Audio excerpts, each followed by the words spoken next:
It's the nation's favourite antiques experts. All right, fair enough. It's a really cute subject. Behind the wheel of a classic car. Make it so. Here we go. And a goal to scar Britain for antiques. Frankly terrifying. The aim to make the biggest profit at auction. But it's no mean feat. I've lost money. There'll be worthy winners. Get in there. And valiant losers. Could have been worse. Will it be the high road to glory? Or the slow road to disaster? This is the Antiques Road Trip. What fun. Say hello to the fertile fields of Suffolk in the company of a couple of serial road trippers. Taking the lead, James Braxton. And in the rear, Charles Hanson. Give me a honk. That was a slightly underwhelming toot from James's otherwise impressive vintage Austin Healey. That car you're driving, what is it, 1962? Is that the year you were born? No, I'm a 63, babe. Oh, wow. Charles's MGA is older still, from 1959, a time before seatbelts were mandatory. It looks great in my rearview mirror. Are you all right? Are you troubling to keep up? Cheeky. James is an antiques expert from Sussex, happy to stick his oar in and take a punt. There is opportunity, dare I say it, for profit. While Derbyshire man Charles, also an auctioneer, No, it's just too much. is both a shrewd negotiator and enthusiastic drummer. And it's he who has so far reaped the best rewards on this trip. All finished. Selling £220. Thank you. Thank you very much. Thank you. I'm just really excited, James. It's midweek. I had a great auction, and it's great seeing you now take the stride in front of me. Chance would be a fine thing, thinks James, who began with £200 and currently has £192.70p. While Charles, who started out with the same sum, is currently the proud possessor of £422.50. Out ahead in cash, but not on the road. Would you rather I lead? No, I don't want you to Do leave. you feel a bit nervous being in front? No, I don't. I can bear the responsibility. Well said, that man. They set out from Brackley, and after a bit of shuffling sideways, they're about to see an awful lot of East Anglia. Then it'll be the turn of the B roads of the southeast before their final auction not far from where we began. Right, I'm off. See you Okay, later. good. See ya. Yes, bye. Today's items are to be sold in Penkridge. But where to start? Well, beside the sea, of course, at Aldborough. Although James and his good friend Austin seem in no hurry to arrive just yet. The car is lovely. It's a bit like a rather fabulous wind instrument, isn't it? It's like a glorious saxophone in the hands of a jazz master. Aldborough is an excellent spot for fish, plus famously the home of the great composer Benjamin Britten. Awfully friendly as well.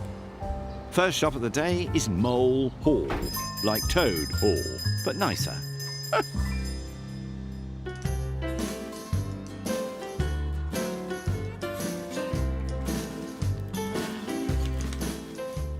Now, people have always been rude about my go-to test, which is the Braxton weight test. And here we have a fabulous great weight, and this would have been probably used in agriculture.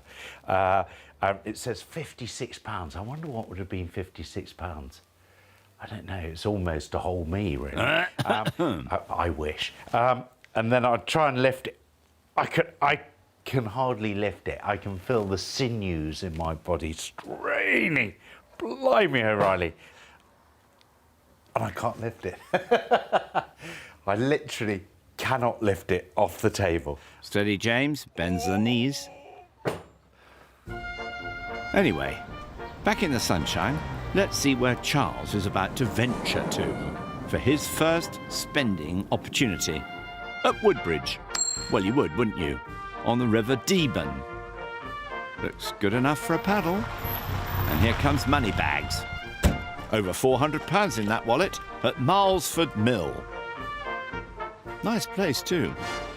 He could have fun in here, look.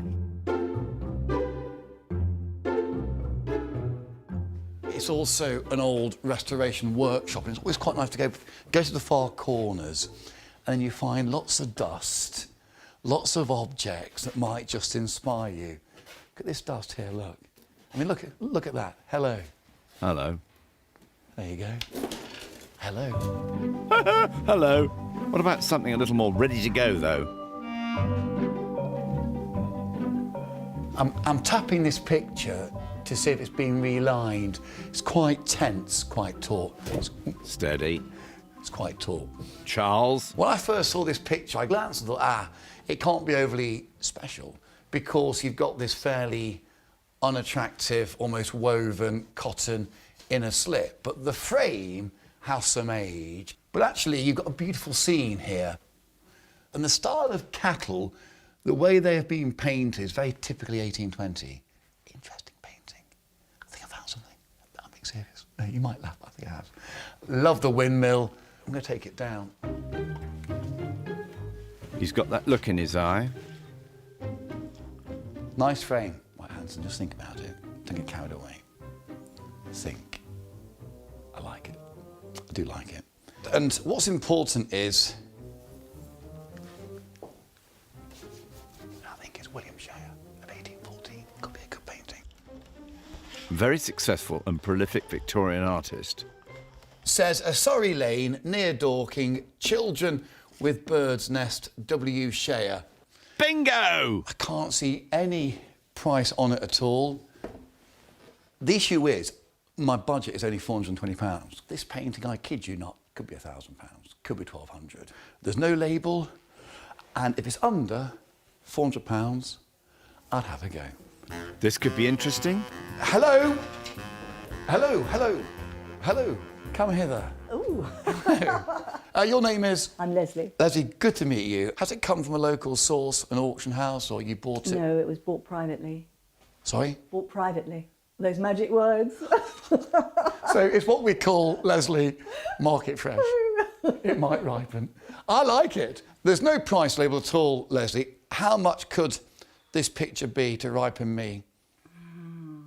I think the absolute bottom line on that would have to be 300. Well, I think it's a charming painting. Oh, that's lovely. Do you know, well, it is lovely, but it means I spend all my money. But sometimes good things don't come to those who wait. Good things come to those who make a memory. Is it worth it? For the first time, second time, going. Gone. Sold. I'm over the moon. That's bold. Back to Aldborough, where proprietor Peter's till has yet to be disturbed by any of James's cash. This is made of cast iron here, and it's gilded. Has a nice Regency look about that. You know, it's a nice, heavy doorstop here, and it's got a manufacturer on it. And there's an old trick here. You get a piece of paper, plain bit of paper, and a pencil, and then you rub.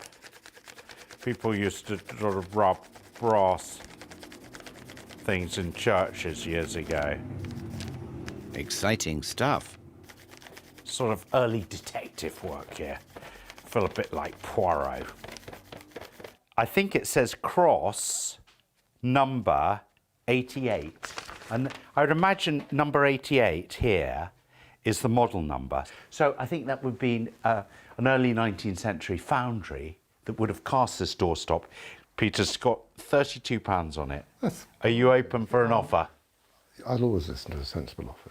Would 22 buy it? No, a sensible offer. Should we say 28? Is that fair? What about 25?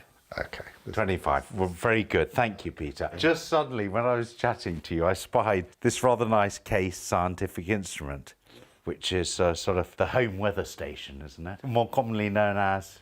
Barograph. The barograph, yeah. A barograph records atmospheric pressure. And we all love high pressure, don't we? Well, we thrive on it. Top will lift off, and then we've got a nice mahogany frame, haven't we? And it's Ben Frank's Hull, Yeah, that's good news. Middlesbrough, and It's sort of ready to go, isn't it? With a bit of loving care and a bit of attention. I think that's a good thing. would £80 buy it, Peter? The very best I could do, and it is the best, would be 95. It's a lovely scientific instrument, isn't it? In for a penny, in for a pound, Peter. I'm going to Honestly, give you 95 for that. I think that's a good buy. Yeah. £120 is a huge chunk of James's funds. Perhaps that explains why he's temporarily forgotten his spies. What about over in Woodbridge, where Charles has already parted with £300 for that painting? Anything to go with it, sir? It's nice. Just bearing in mind, I love animals, and here you've got a very typical farmer's meat plate with the transfer printed blue and white scene. What's nice as well is you've got real wear without the rim suffering any knocks or bruises, and that on a display shelf or within a dresser, I think will take pride of place. £28. Staffordshire too. Let's see what Leslie will take. I love this plate because it's made in Staffordshire. If I buy this for 28 and I put it with the picture, which cost £300, I will owe you £328. Is there any way you give me a small discount for buying 2 items? So the best thing I could do is, if we're putting the 2 together, I can take the £20 off of the picture. That's really kind, Leslie. £20 off the picture at £280. This will cost me £28, which comes to... 308. Should we do it? Yes, let's. Makes his painting a wee bit cheaper as well. Thank you very much. Nice Bye. to meet you. Just about fit. Quite a haul. Leaves him with just a little over £100. Now that he seems bothered. Now, whither his chum? Down on the farm. Eastern Farm. Close to the little village of the same name. Taking time off from the hurly-burly of modern existence. To discover the healing power of yoga in the company of instructor Diana Malone. Hello, Diana. This is Jane, pleased to meet you. very good to meet you. James is no stranger to the discipline, of course. Happy to describe its physical and spiritual benefits. Fingers towards the sky, come up onto the toes. Have a good stretch out through the whole of your body. Keep the breath moving.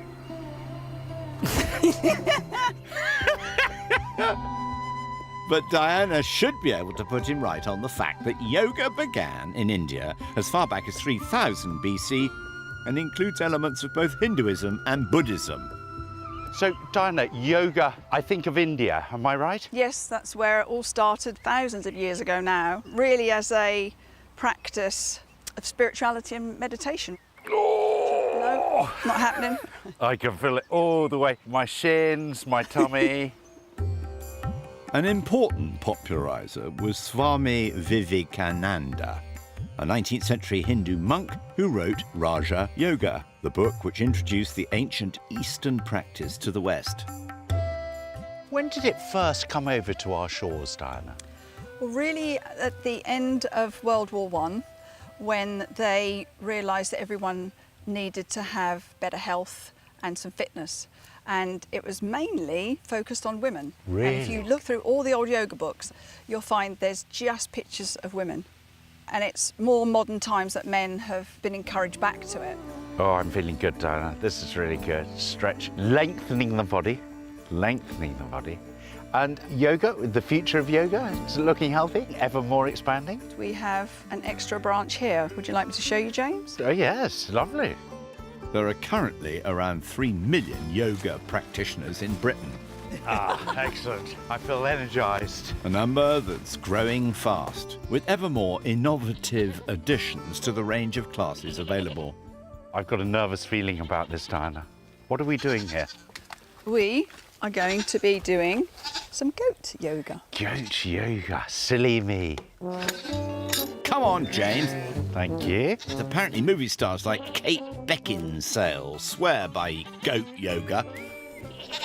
Diana, why goats? Being with goats releases the oxytocin in your body, which is a feel-good hormone. Yeah. Bring that together with being out in nature, and people really do find that they are in the moment. They certainly can't think about Anything anything else. that's troubling them. Yeah. And for some people, it's the best thing they've done for years, they tell me.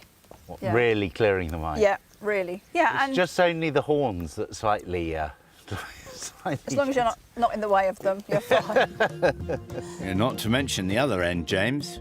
So presumably this comes from the Swiss Alps, this goat yoga. That actually comes from the States, from a goat farm owned by a lady called Lainey Morse. They found that the goats and the people in the class interacted, and it was as simple as that. Well, I'm certainly interacting here. Yeah.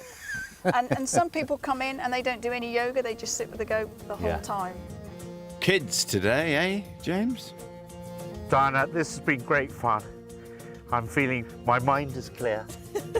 Thank you for joining me, James. Thank you.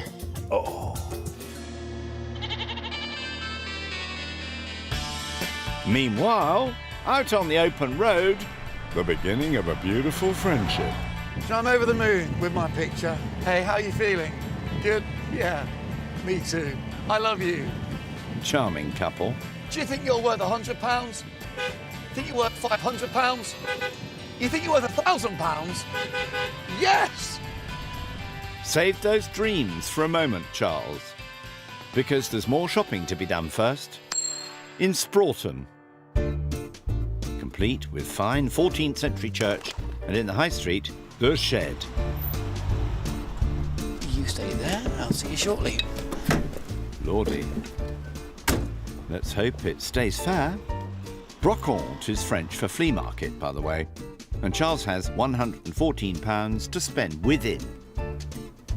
Last shop of the day, and what's caught my eye straight away is this. And this obviously is a weather vane pointing to the fact there's no wind, it is so hot, even this pig ought to perspire. And what's really interesting is these objects are actually really quite sought after. Looks like a saddleback from nearby Essex. It might not have great age, but actually these are really appealing to collectors as well. And I can't see a price, but you, Mr. Piggy, of good weight, you might be coming to market with me. Hello? Hello. How are you? Ah, hello, Charles. How are you? Hello, your name is? My name's Bertie. Hello, Bertie. Great to see you. I can't see, Bertie, a price on the pig. I'm hoping it might go south in price to inspire me. How much could it be? I've got 95 on it. The best I could do for you, one day only, 70. One day only? One day only. That's really tempting. Did it come from a local source, privately? We believe it may have come from a local barn. You're joking. Could A be. local barn? Yeah. I like romance, Bertie. You've got to be a bit of romance. Good lad. Let me mental note the weather vane. No problem. So, dibs on the piggy.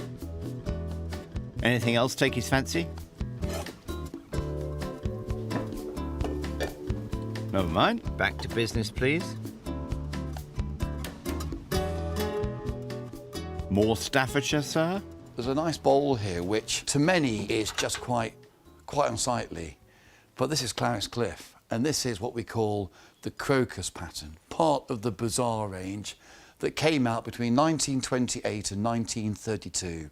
And this was Clarice's great revolt against what was mainstream, printed, and mass industry. All depends on the ring. So listen to this. 3, 2, 1. There's a slight hairline crack somewhere in there. You'll see the enamel of the green is slightly flaky, bit like me, but that happens over time. And this is obviously now 90 years old. Priced was 85, now sale. Who knows? For one day only. Bertie, are you a Bertie or a Bert? Bertie. Definitely Bertie. Charles. How much could that be? One day only offer, 45. Really? Yes. That's a good price. For the weather vane, you said? 70. Which makes 115. So if I bought the two together, the best price would be? I'll knock another 5 or 110. Leaving him just £4 for tomorrow. It's a bit embarrassing, really. Can you perhaps... I'll tell you what. I'll do it for 109. That leaves you a crisp £5 note for your last shop. You're so generous. Going. Sold. Sold. Thanks, Bertie. Thank you very much indeed. Goodbye. Don't forget your bowl, Charles. Take care. See you. Charles. He'll be back in a minute. Bye-bye. Bye-bye. Mind you, I can't see how he squeezes any more in, really. Hello there. At least his wallet's looking roomy. Time to get back in convoy. Give me a rev, James. Rev. I'm hungry. I'm hungry for success. Toot toot. Nighty night. Hang on. Hey, just imagine remaking Lawrence of Arabia in Suffolk with James Braxton in the Omar Sharif role. Not riding a camel, though. That would be ridiculous. Now, here am I, after my yoga, pursuing a more environmentally sound mode of transport. But I must say, it may be good for the heart, it may be good for the sinews, but it takes a lot of puff. Bravo, James. Eschewing both horse and camel power. Plus, yesterday, coping with slightly limited spending power to acquire a barograph and a doorstop, In for a penny, in for a pound. leaving him with just over £70 to spend today, while Charles splashed almost all he had on a weather vane, a meat platter, a Clarice Cliff bowl, and that painting. I like it. I do like it. I wonder what James makes of it. Hey, look at that. Artist? I can't see it. Tell me, who is it? William Share. William Share. In It's the the back. romance, James. It is. It's sourcing a good thing. How much? I do. 400 to 600. I paid £300. Wow. I applaud you for going large. I stowed something in your dinosaur Whereabouts? vehicle. Where? Oh, Down there. never saw that. Oh, that's nice. It could be 1830. I love the fact it's got that great William IV feel about it. So function? Doorstop. Yes. Or blunt instrument, I don't know. Okay, catch. Sorry.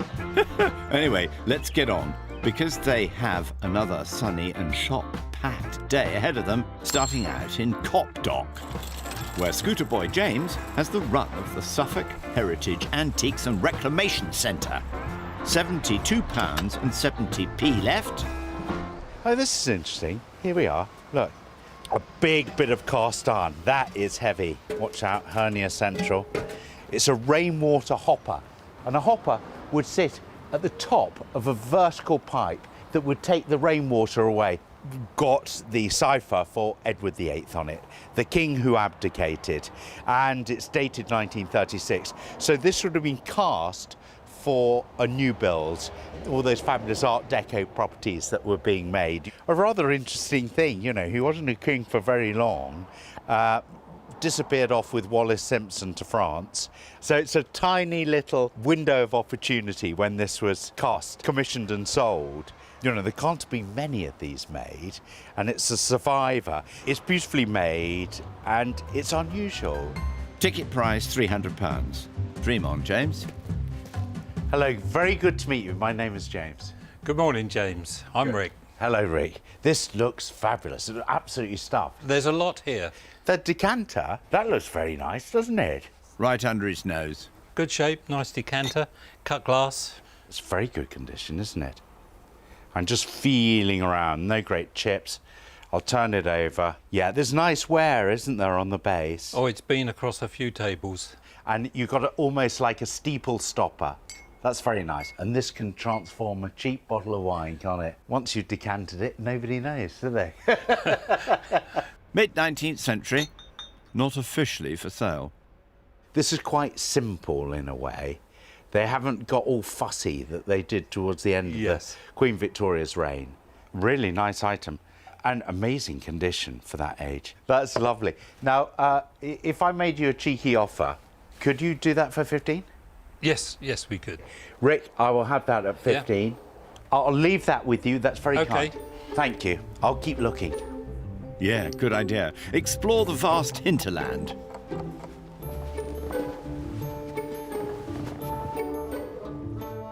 I've always liked these solitaire board. Now, the name implies it is a game for one. The idea is to take all the marbles off, leaving only one marble in the centre. And you do that by progressively taking marbles away, by hopping over them. Now, it sounds very simple, but actually, in practice, it's rather more difficult. It's suffered the rigours of use. It looks as though it's had raindrops on it. These were often found in pubs, so it might have been spilt beer, this. Yeah, definitely smell of stout there. What a nose. How much? So that's £15. I think I've got the budget for £15. It's a lovely item. It's a bit of colour. That's £15, isn't it? Your point being? Back to the man in charge. Rick, I found another.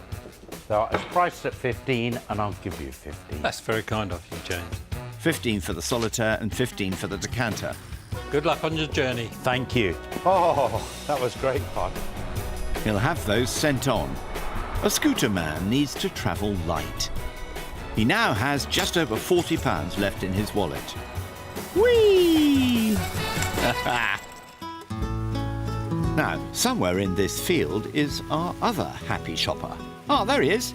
Not shopping right now, though. Close to the village of Monk's Elley, where he's come to learn about a fascinating farming custom, which is almost as old as agriculture itself, in the company of Wyn Gage.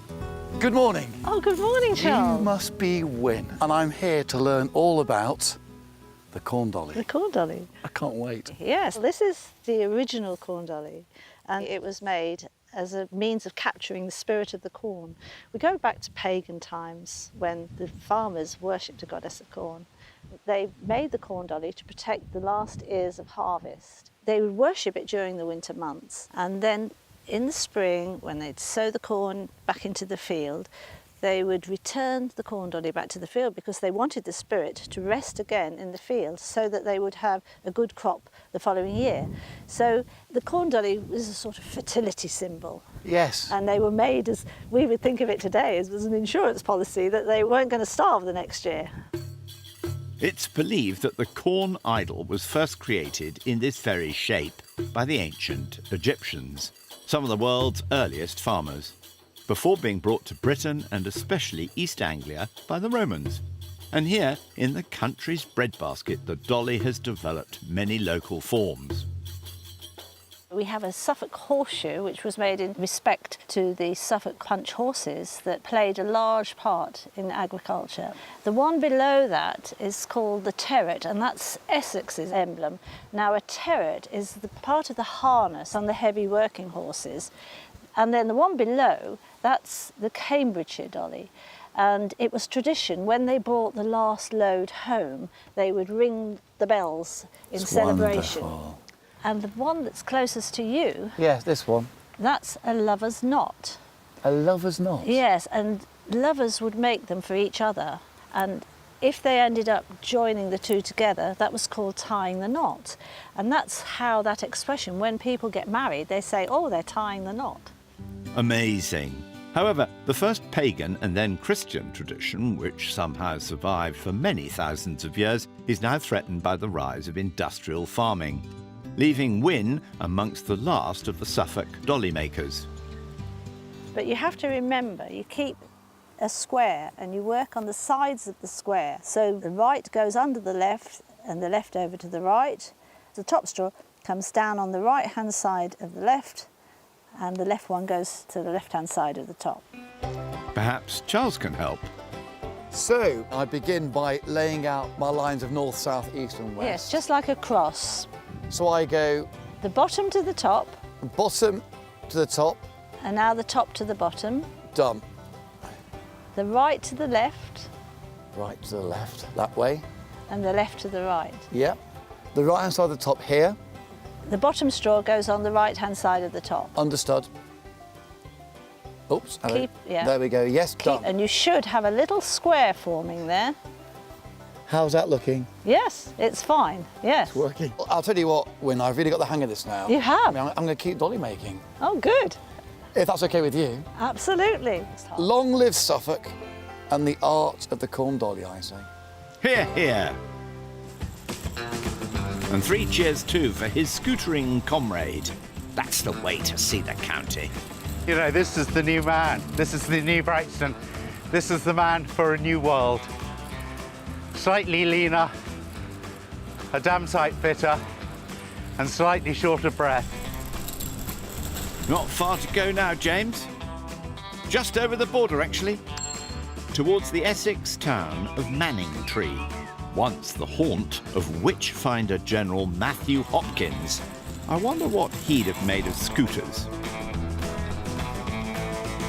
Hello. James, hello, good to see you. I'm Ken. Hello, very good to meet you, Ken. This is really lovely. My eye is already wandering. I'm off. Okay, Thank you. Give me a shout if you need me. You may need a glass of water at some point, Ken. Just over £40 left to spend, remember? And here comes our other antiques finder general. Ah, he's here. The scooter's beaten me. The proud possessor of all of £5, Charles. And I've been dying to buy a stoneware flagon. And this is a mighty flagon. In fact, it's the largest one I've seen on this lake. It's salt glazed stoneware. It's got that lovely tactile orange peel glaze, which is synonymous with the ware. So the salt breaks down into sodium chloride. The chloride goes up the chimney, and the sodium attaches to the silica of the clay and forms this incredible impervious glaze. So you get an incredible amount of items that then can hold water. In this particular case, this ain't water, this is wine. And it's for wine and spirit merchants, Cobbold and Sons of Ipswich.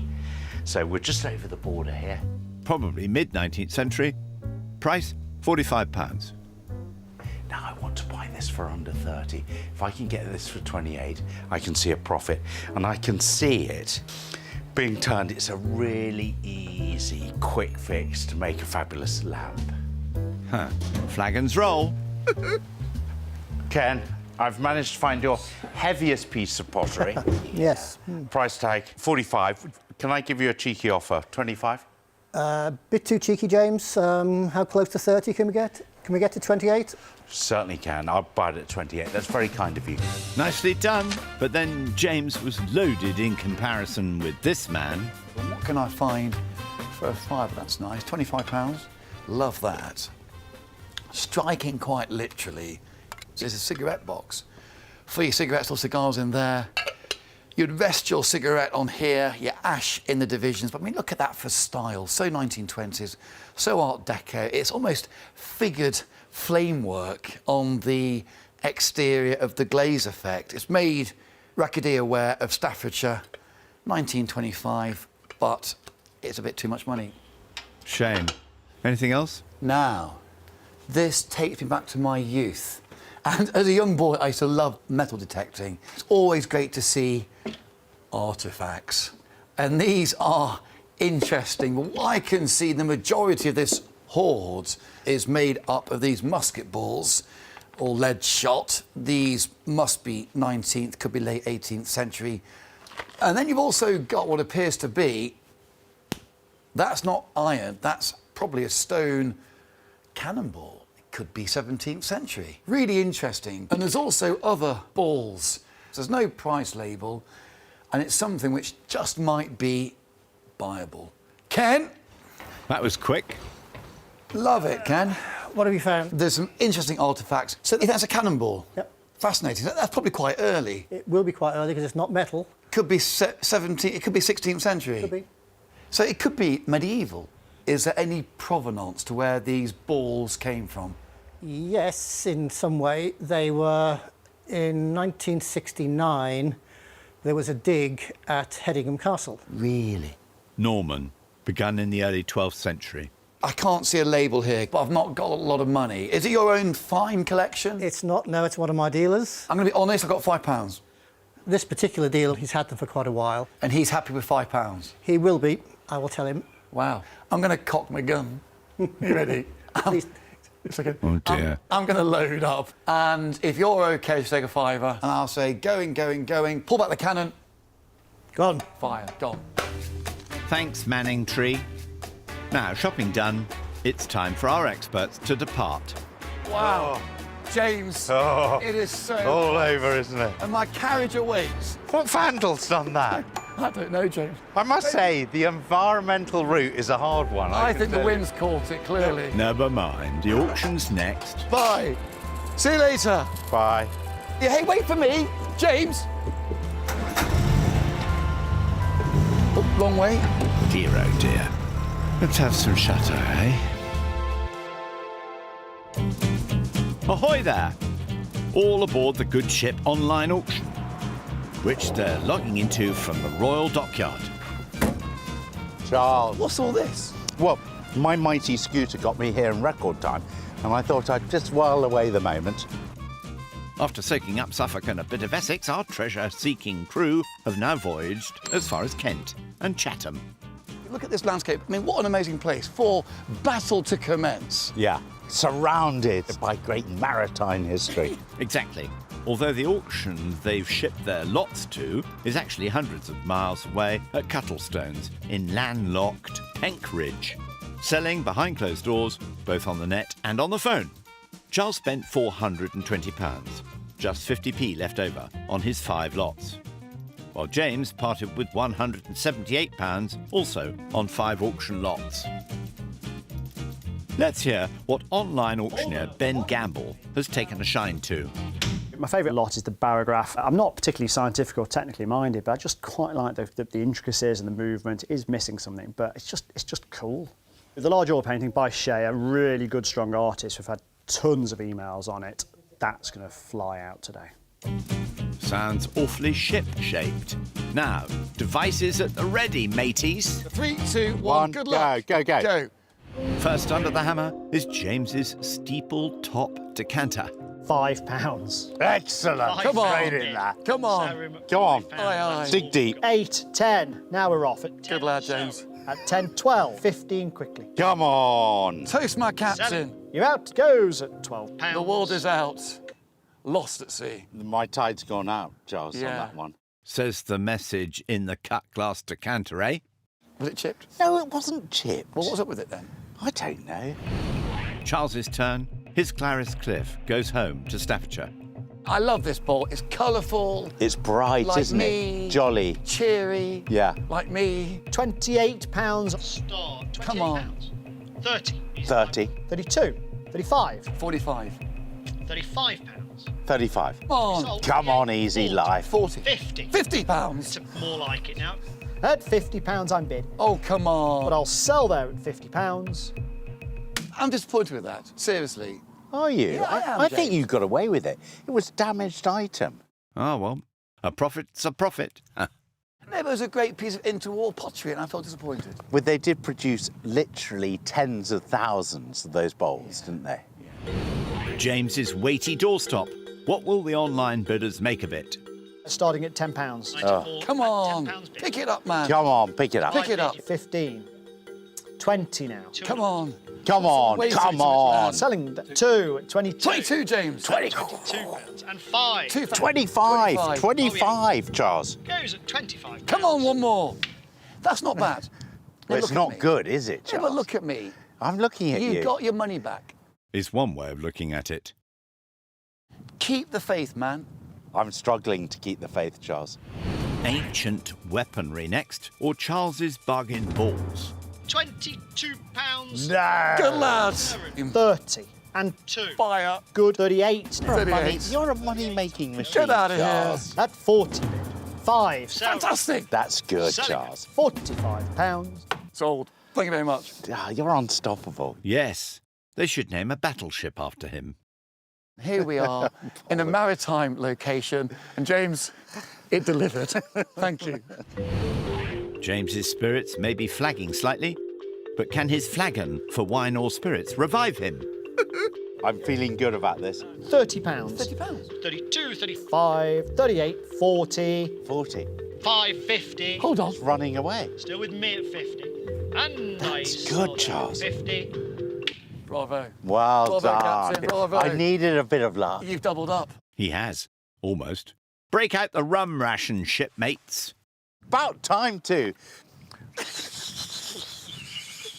I'm so excited I can't whistle. Has the weather changed, we wonder? Charles's saddleback is next online. 40. 45, 50. 50. At £50. Come on. 50. 60. Hello. At £60 now. Come on, it's a runt. It's a Still runt of a on the price. sale route. And selling there at £65. Doesn't matter, James. Right, Rush we move it. on. Doesn't matter. It's just life. No, I'd like to dwell on it. A tiny setback for Captain Hanson. The wind might be changing direction. It's filling up my sails. I can feel them. Marbles next. James's stout-smelling bar game. Here we go. Please don't make a huge profit. Bids are in at £12 only on Come the on. £12. £12. 15. Well played. 15 up bid. Come on. And I shall sell, be sure. You sure? 15. £15 only. 50. 50. One, no. 1 15. 5. 15. £15. That's good. Not as nice as 50, though. I think it's quite tight, you know. It is. Charles's meat platter. Seen a lot of gravy.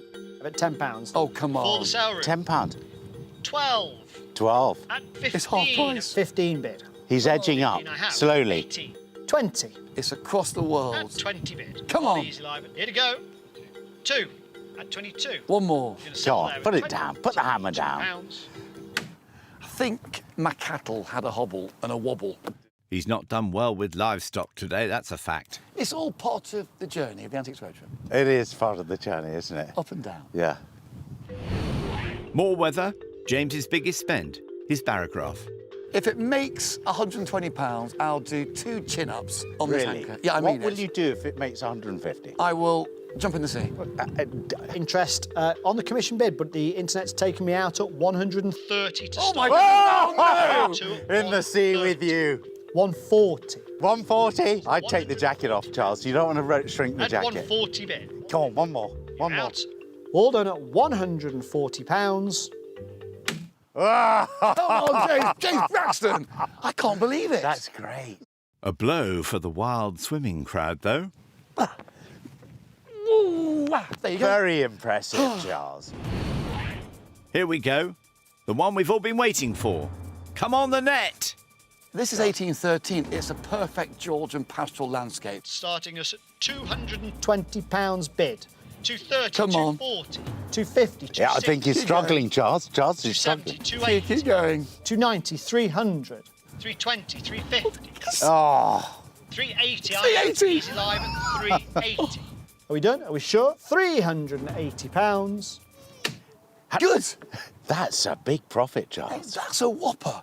His gamble paid off again. It's quite a crucial auction, this.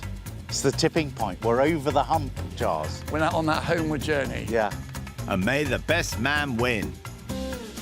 James began with £192.70p, and after auction costs, he made a small profit, taking him to £213.14. While Charles, who started out with £422.50, also made a profit after costs, leaving him even further ahead with £461.34, with just 2 auctions to go. See you later. See you later. Hooligan! Next on Antiques Road Trip, we have the usual pair. Oh, look at the pears, James. Look at the pears. Look at them, James. They are so well hung. Overcoming the usual dilemmas Oh dear. But I think I could get it cheaper. with some surprising results. And I've not seen one all my years of antiquing or being an auctioneer.